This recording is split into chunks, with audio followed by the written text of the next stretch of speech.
808 and now on AM Extra, a tough but necessary subject to talk about. A new book wants to help people recognize the signs of child abuse. Such a Pretty Picture takes viewers into a survivor's story to reveal how abuse can be hidden in plain sight.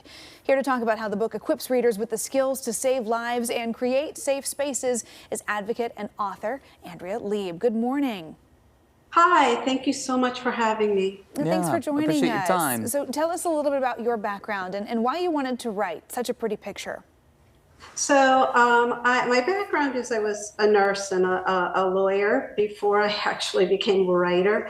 And I wanted to write this book because this issue, I went through this issue. This is my life. And it happens in families that might not look like families that have it.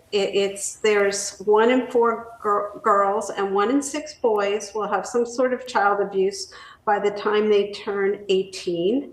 And it happens at home.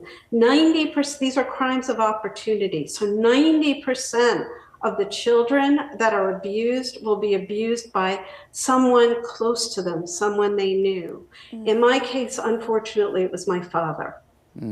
It's really, really hard. It's heartbreaking to hear. It is, but you also talk about the subtlety, right? And how it's not always obvious to see or to spot. How do you see those subtle signs that a child is in distress or is not safe?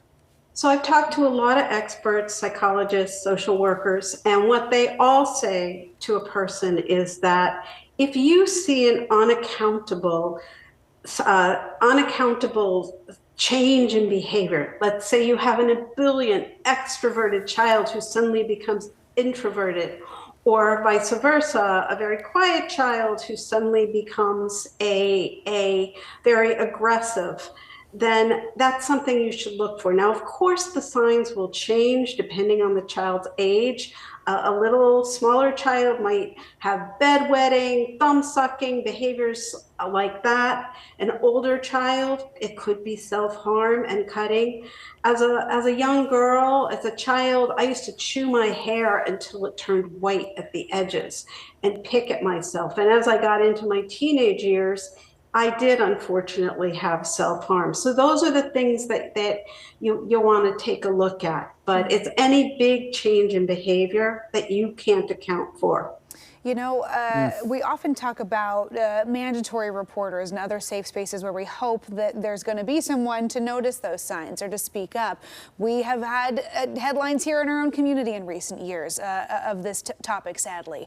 What do teachers, coaches, school staff, those people in our children's lives, what do they often miss? Are there areas there that we could be improving?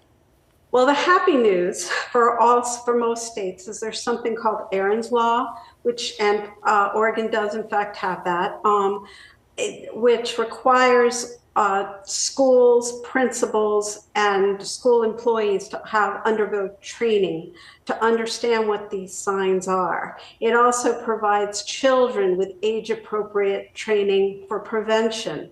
So one of the things that I would say parents should do is they should ask their school, are you complying with Aaron's Law?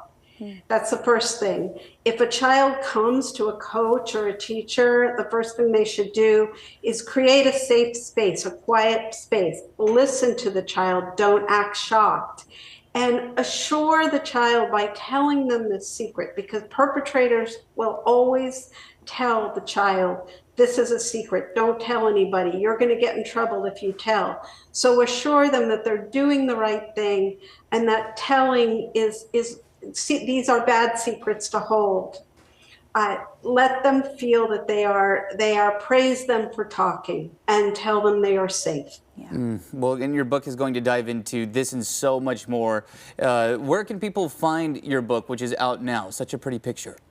So Such a Pretty Picture is available in bookstores, anywhere in bookstores or on anywhere that books are sold. And there's also, I have a website, which is AndreaLiebAuthor.com. And on my website, I not only have information about me and the book, but I really believe so much in this. I have resources for folks to look at, hotline numbers that they can call if they suspect child abuse, because reporting is so very important. Yeah, well, Andrea, we appreciate you sharing your story. Yeah. Like we said, it's a tough conversation, but one that is very needed. If you think this isn't happening to your child or one of their friends, statistics say otherwise. So we appreciate you being here today. Thank you for joining us. Thank you so very much for having me today. Yeah, appreciate your time. Such a Pretty Picture is out now. You can find a link to get your copy when you check out this story on KOIN.com. It is 8:13.